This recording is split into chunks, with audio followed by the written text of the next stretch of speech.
ये देखो अब मैंने लगाया 4d10 पे 5p6 6s2 ये 4f16 फिर ये इस तरह हेड है tail head tail head tail head. बड़ा घर है उसके अंदर रूम्स हैं। ये स्कूल पब्लिक स्कूल वाला कॉन्सेप्ट है ना, ठीक है, ये आपके क्लू है। क्लू तो मिल गया लेकिन एटलीस्ट जब कॉन्सेप्ट ही क्लियर नहीं होगा तो हम किस तरह करेंगे, ये क्लू कैसे समझ आएगा जब तक आपके पास कॉन्सेप्ट ही क्लियर नहीं होगा। तो आज मैं आपको समझाऊंगी किस तरह ये हमने डिस्ट्रीब्यूशन करनी है। तो इलेक्ट्रॉनिक कॉन्फ़िगरेशन क्या होती है, इसकी डेफिनेशन ये है, the distribution of electrons in shell and sub shell is called electronic configuration.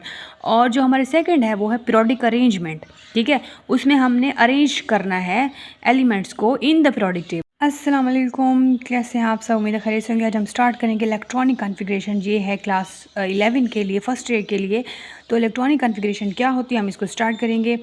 और अगर मेरे चैनल पर नहीं हो, चैनल को सब्सक्राइब कर दें। वीडियो अच्छी लगे तो लाइक कमेंट शेयर ज़रूर कर दें। कोई सजेशन दे रहे हैं तो दे सकते हैं। चलो स्टार्ट करते हैं। ये स्कूल पब्लिक स्कूल वाला कॉन्सेप्ट है ना, ठीक है, ये आपके क्लू है, समझ आ गई है। बट क्लू तो मिल गया लेकिन एटलीस्ट जब कॉन्सेप्ट ही क्लियर नहीं होगा तो हम किस तरह करेंगे, ये क्लू कैसे समझ आएगा जब तक आपके पास कॉन्सेप्ट ही क्लियर नहीं होगा। तो आज मैं आपको समझाऊंगी किस तरह ये हमने डिस्ट्रीब्यूशन करनी है। तो इलेक्ट्रॉनिक कॉन्फ़िगरेशन क्या होती है, इसकी डेफिनेशन ये है, the distribution of electrons in shell and sub shell is called electronic configuration.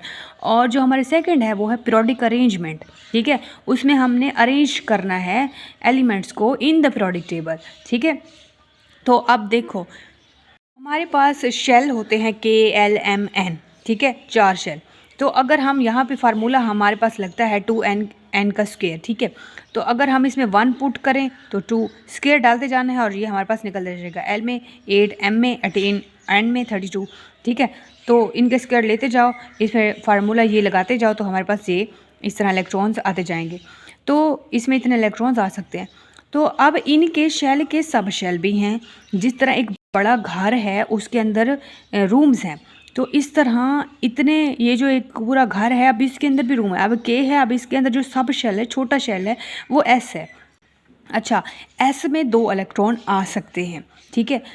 और अगर एक और घर है जिसमें 2 रूम्स हैं, एक S वाला है, यानी एक शेल है उसमें 2 सब शेल हैं, एक S वाला है और एक P वाला है, ठीक है। S में 2 इलेक्ट्रॉन आ सकते हैं, हमें पता है। P में 6 इलेक्ट्रॉन आ सकते हैं। फिर एक और है घर है, शेल है M, जिसमें 3 रूम्स हैं, यानी उसके 3 सब शेल हैं। S है, P है और D है। S में आपको पता है 2 इलेक्ट्रॉन आ सकते हैं, 6। P में आपको पता है 6 इलेक्ट्रॉन आ सकते हैं। D में 10 आ सकते हैं।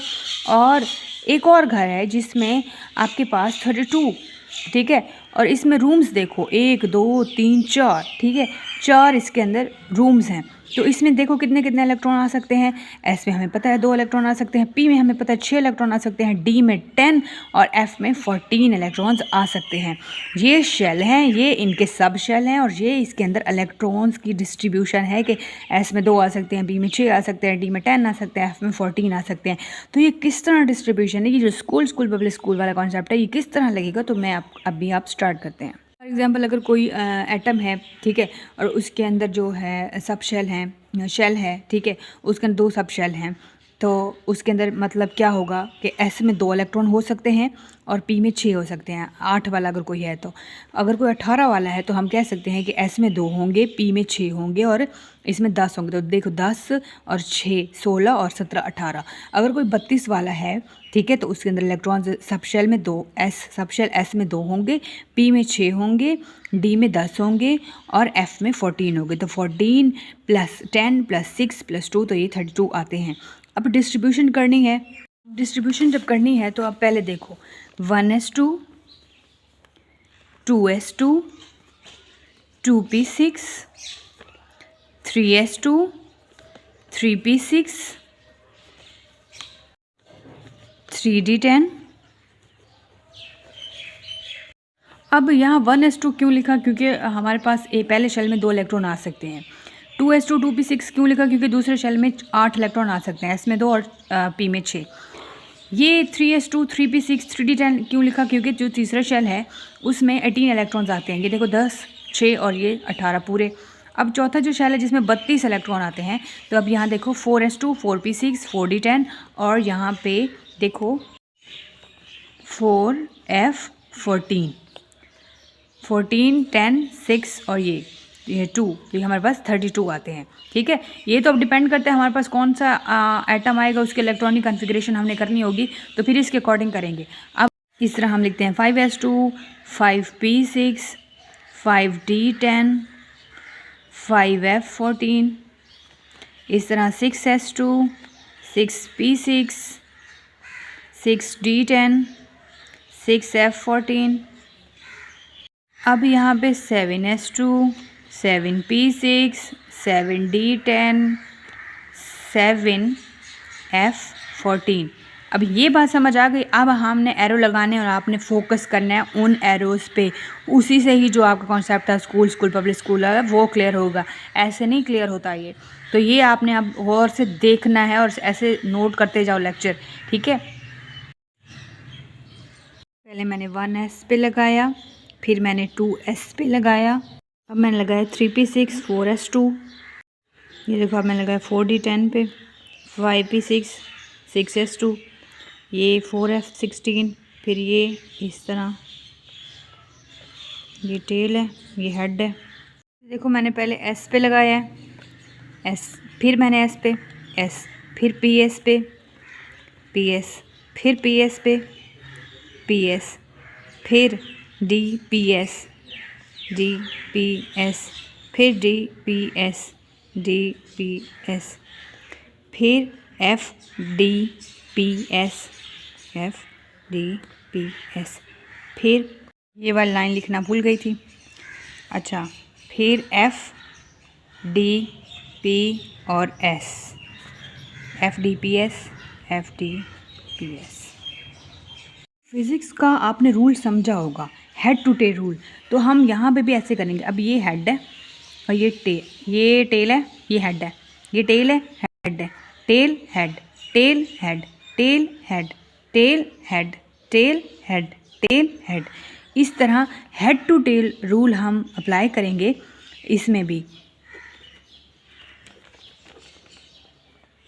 तो अब हमने इलेक्ट्रॉनिक कन्फिग्रेशन जब करेंगे तो ये हेड टू टेल रूल करेंगे। अब इसको आपने प्रैक्टिस करना है इस चीज़ को।